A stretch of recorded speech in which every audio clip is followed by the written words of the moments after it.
Hello everybody and welcome back to my channel. So today I'm bringing you guys another recipe.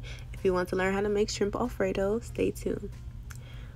So the first thing we're going to do here is clean our shrimp, and the way I'm cleaning my shrimp is I'm adding some white vinegar to the bowl with water.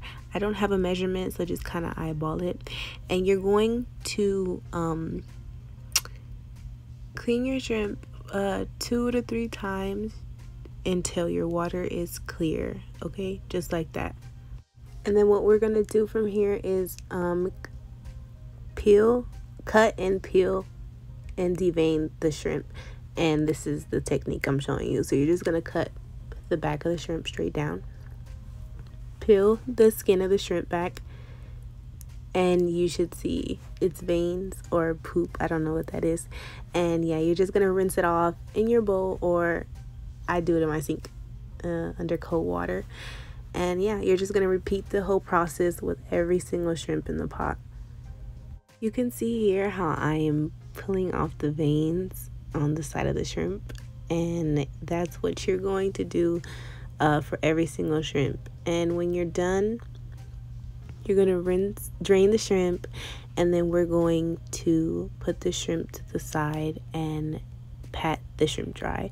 Here I'm showing you guys again how to cut the back of the shrimp. So you're just gonna cut straight down with a knife and peel the skin back. Oh, you can see the vein that was there. But now you're going to transfer the shrimp into a different pot and pat it dry. After every piece of shrimp is dry, we are transferring all of our shrimp into a bowl and we're seasoning it. The seasonings will be listed down in my description, and we have one secret ingredient that I use all the time and I love it. I use this for carne asada, beef, chicken. It gives your poultry so much flavor, and that is orange juice. Okay, I'm gonna show you the amount of orange juice I put in this almost 2 pounds of shrimp. So you don't want to overdo it with the orange juice. You don't want your shrimp to taste like orange juice. Obviously, the orange juice just gives the poultry a great flavor and a great taste to it. Here is the visual of how much orange juice I used. Do not use bottled orange juice, only use a fresh cut, because you'll always get better results with fresh shrimp. So here what we're doing is just mixing it all in, and you're gonna let it sit to the side for about 25 minutes if you're on a time crunch. While the shrimp is to the side marinating, we are getting a pot full of water, oil, salt, 2 garlic cloves, and 1 basil. This is the amount I used of pasta, and you're going to just get it into the pot. Do not break your pasta.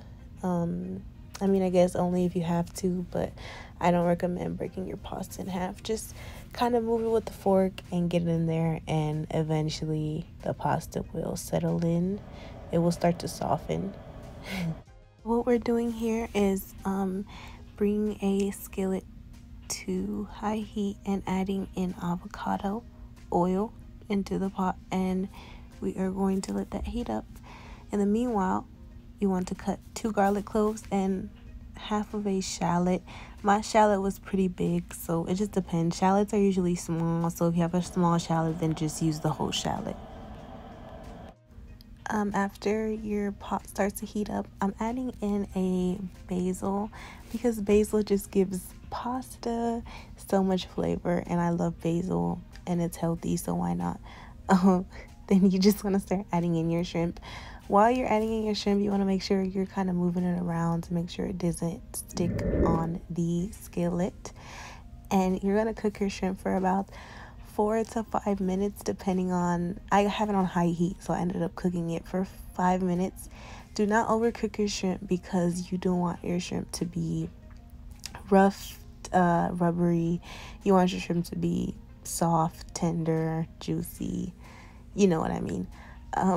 So yeah, here we are putting the shrimp to the side, and we're gonna start up our roux for our sauce. Now to make our roux, what we're doing here is adding some butter and 1 garlic clove into the skillet. And here I'm just going to cook it for a little bit, maybe a minute or so.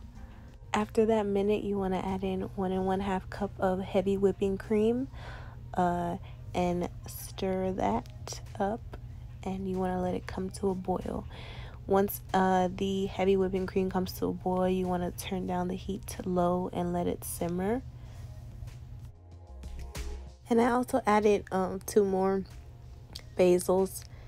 I just love basil. So after the heavy whipping cream comes to a boil like this, you want to turn it down to low and start adding in your Parmesan cheese.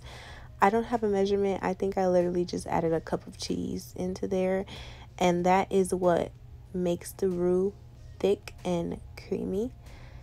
After, you want to cut up 8 mini tomatoes and slice them in half and add them into the pot, as well as some spinach. Then you want to let all of that cook for about 5 to 10 minutes and your sauce is done.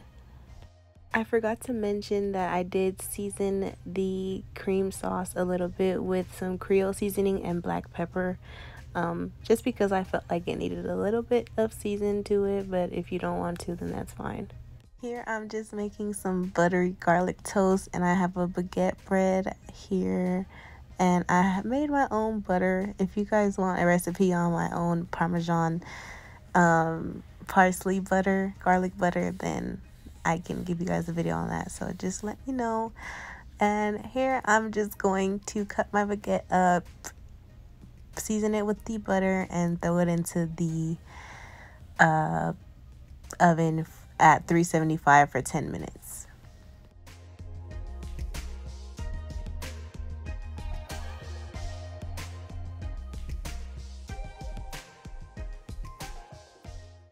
Here what I'm doing is adding the noodles from the pot straight into the skillet, and I'm topping it off with some more Parmesan cheese, some black pepper, and some fresh parsley for flavor.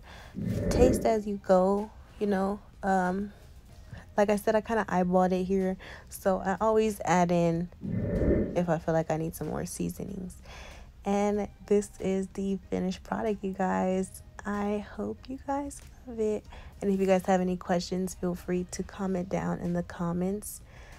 Thank you for watching.